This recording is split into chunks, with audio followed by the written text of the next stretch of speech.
Hi friends, आमी बर्णाली रकमारी रान्ना चैनेले आपनादेर स्वागत।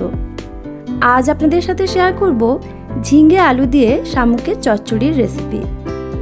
तबे अनेके ए शामुकके गेड़ी बा गुगलिओ बोले थाके।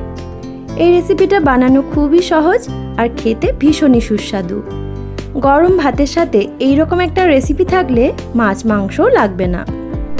ভিডিওটি শেষ পর্যন্ত দেখুন, আশা করি আপনাদের ভালো লাগবে। চলুন তাহলে আর দেরি না করে রেসিপিটা দেখে নিই। প্রথমেই গ্যাসে কড়াই বসিয়ে এতে দিয়ে দিচ্ছি পরিমাণ মতো সরষের তেল। এবার দিয়ে দিচ্ছি এর মধ্যে লবণ ও হলুদ দিয়ে ভাপিয়ে নেওয়া শামুকগুলো। এইভাবে হালকা ভাপিয়ে নিলে শামুকের মধ্যে কোনো বালি বা পাক থাকে না। ভালোভাবে নেড়ে নিচ্ছি।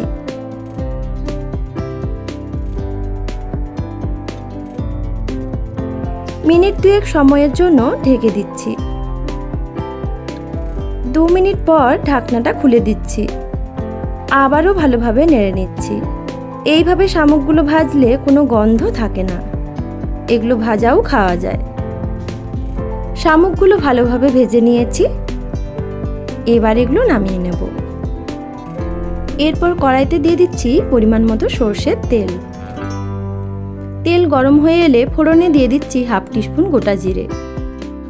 এবার দিয়ে দিচ্ছি কুচনো পেঁয়াজ ও 2টো চেরা কাঁচা লঙ্কা। এখানে আমি 2টো মিডিয়াম সাইজের পেঁয়াজ ব্যবহার করেছি। ভালোভাবে নেড়ে নিচ্ছি।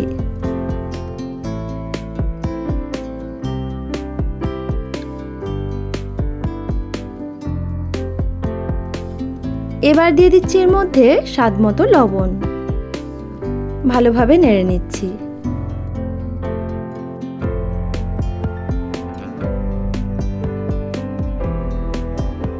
পেঁয়াজ হালকা ভেজে নিয়েছি। এরপর দিয়ে দিচ্ছি এর মধ্যে কেটে রাখা আলু।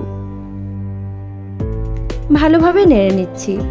এখানে আমি 2টো মিডিয়াম সাইজের আলু ব্যবহার করেছি আর আলুগুলো এইভাবে ছোট ছোট করে কেটে নিয়েছি।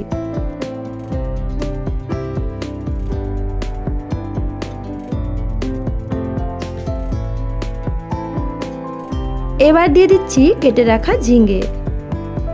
এখানে আমি 2টো বড় সাইজের ঝিঙে ব্যবহার করেছি আর ঝিঙেগুলো আমি একইভাবে ছোট ছোট করে কেটে নিয়েছি।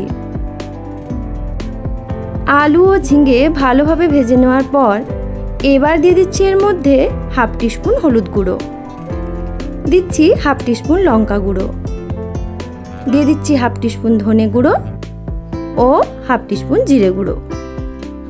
এবার সমস্ত মশলা ভালো করে মিশিয়ে নিচ্ছি।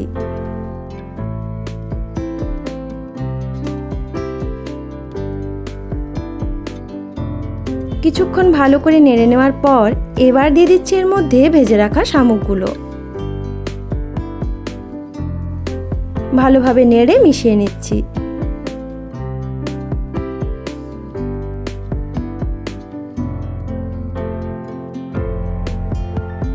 দিচ্ছি পরিমাণ মতো জল। আপনারা চাইলে সবজি না ভেজে এই সমস্ত উপকরণ দিয়ে বাটিতে একসাথে মাখিয়েও শামুকের চচ্চড়ি বানিয়ে নিতে পারেন। শামুকের বাটি চচ্চড়িও কিন্তু খেতে খুব সুন্দর লাগে। সেক্ষেত্রে শুধু শামুকগুলো হালকা ভেজে নিলেই হয়। এবার এটা ঢেকে হতে দেব 5 মিনিটের জন্য। 5 মিনিট পর ঢাকনাটা খুলে দিচ্ছি। ভালোভাবে নেড়ে নিচ্ছি। সবকিছু খুব ভালো মতো সেদ্ধ হয়ে গেছে। স্বাদের ব্যালেন্সের জন্য দিয়ে দিচ্ছি এর মধ্যে 1/2 টিস্পুন চিনি আর দিচ্ছি সামান্য সরষের তেল। এতে এর স্বাদ অনেকটাই বেড়ে যায়। ভালোভাবে নেড়ে মিশিয়ে নিচ্ছি।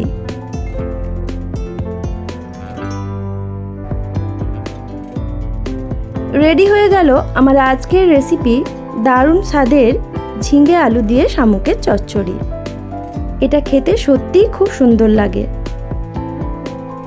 রেসিপিটি ভালো লাগলে অবশ্যই বাড়িতে এইভাবে একবার বানিয়ে দেখবেন, সকলেই আপনার প্রশংসা করবে। ভিডিওটি ভালো লাগলে কমেন্ট করে জানাবেন, লাইক, শেয়ার ও সাবস্ক্রাইব করে পাশে থাকবেন।